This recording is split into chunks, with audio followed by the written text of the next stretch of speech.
guys, and welcome to my review on the Arcadia insect fuel, which is part of their EarthPro range.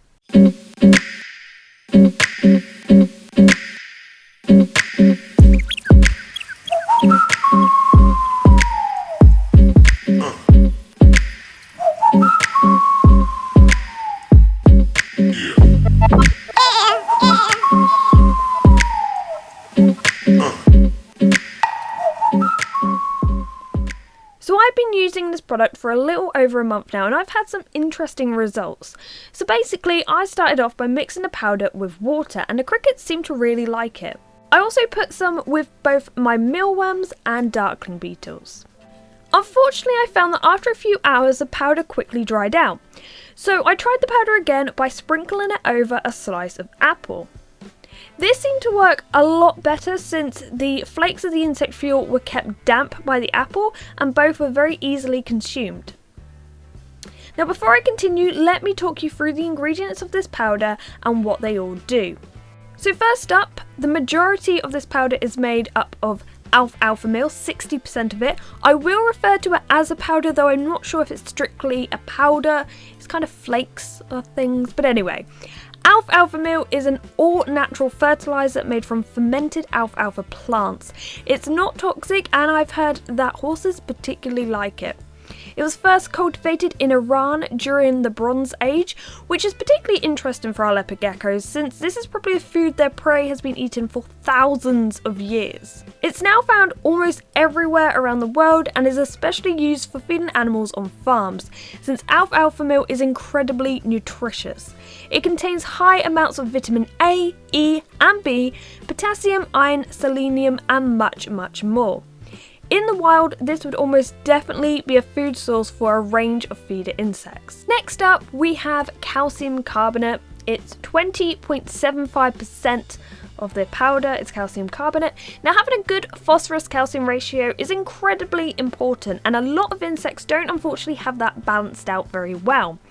Usually the phosphorus outweighs the calcium, so giving them a boost of calcium will improve their ratio a bit, but please remember to still dust your feeder insects. And if you want to learn more about the importance of supplements and what they do, check out my science of supplementing video. Then we have 5% protein powder. Not every insect is high in protein. For example, a mealworm contains 10% less protein than a cricket, and a waxworm contains 20% less protein than a cricket. A superworm is particularly bad since it only contains 17% protein, which is around 50% less than a cricket. A quick side note, a superworm has a terrible calcium phosphorus ratio, being about 1 to 18, when ideally it has to be about 1 to 1.1, so it's pretty bad. Anyway, a nice little boost of protein powder will help ensure that your pet gets a good amount of protein in its diet. Then we have 5% carrot powder. Carrot powder is an excellent source of vitamin B and C. Then we have 5% spinach powder. Apparently spinach is one of the most nutrient-dense foods on the planet, containing several important vitamins and minerals including vitamin K, A, C, B, calcium, iron and much more. Then we have 3% mineral clay. Now this might sound odd, but apparently a whole range of animals in the wild occasionally eat mineral clay since it detoxifies the body and aids illnesses such as gastrointestinal infections. Then we have 1% carotenoids. These are found in the cells of plants, algae and bacteria, and are actually responsible for the bright yellow, red and orange hues in many fruit and vegetables. They are extremely beneficial when eaten and would definitely be consumed by most, if not all, feeder insects in the wild. And finally, we have 0.25% bee pollen. So young bees are fed bee pollen. It's extremely beneficial since it's 40% protein and is rich in vitamins, free amino acids and folic acid. So now back to the insects. I found that the crickets actually died pretty quickly. So usually once a month I buy crickets. This lasts me the entire month when I'm feeding all 4 leopard geckos and occasionally a crested gecko. Now, as you may know, my female leopard geckos have not been eaten, my crested geckos haven't had any crickets, and it is only my male who was eating crickets. He only had them once or twice because I do try to offer him mealworms and calciworms as well. So yeah, the majority of crickets died without even coming into contact with a predator. So this is pretty unusual for me. Most of the bodies look quite dehydrated as well. And I think this was my fault because I thought the powder would stay hydrated longer. Despite adding in a range of fruit and vegetable, I think the damage had been done right at the start of the month. So there was no going back after that. It was just terrible. The mealworms and beetles also were not interested in the powder at all. Now this could be because they were seeking out foods with a higher water content, or because the population is pretty low at the moment. Anyway, so for the first time in years, I've had to order crickets midway through the month. This time I wanted to ensure that as well as the insect fuel, the crickets had lots of access to hydration and a variety of other foods. I added in cucumber, mainly for hydration, some romaine lettuce and a carrot, along with bug gel and a sprinkling of insect fuel. I have found that by feeding them this way and regularly replacing it every few days, the crickets are thriving. I believe that gut loading is often sadly overlooked when it comes to reptile and amphibian keeping. Whatever goes into your feed insects ends up inside your pet, so you want to make sure it's not toxic and it's beneficial. I've seen so many times, I've been in shops, I've seen people buy crickets, one of those tiny critter keepers which I hate because they're too small, and just bug gel. And that's it. Now bug gel is great for hydration, it prevents the animal from drowning and keeps them hydrated, but it's certainly not food for them as it contains no nutrients, it's just water crystals. Another incident is when someone emailed me saying they're really concerned because their gecko wasn't putting on weight. It had quite a slim tail, it was dull in its colour, didn't look good. So I said, are you supplementing your gecko? How often are you feeding it? How much? Everything seemed fine. And then they said that they didn't feed the feeder insects. As soon as I encouraged them to feed the feeder insects, they found such a difference in such a short time.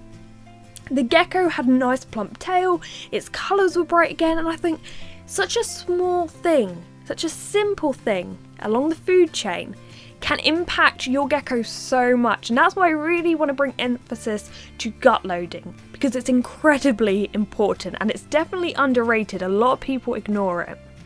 And finally, one other thing I have noticed, especially with the second group of crickets, is an increase of crickets shedding their exoskeleton, which to me shows that they're actually growing. Now it can be a rarity to see a white cricket walking around. This is what it looks like when it's just shedded its exoskeleton.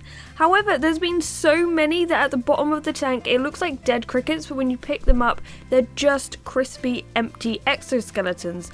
So I've never had this rate of shedding and growing with crickets before, so I've always fed them all this variety of food, so the only thing I can think is it must be the powder. It must be an increase of nutrients in a range of food that's actually helping them thrive, and that to me is a good indicator of their health, so I'm very happy that that's been passed on to my geckos.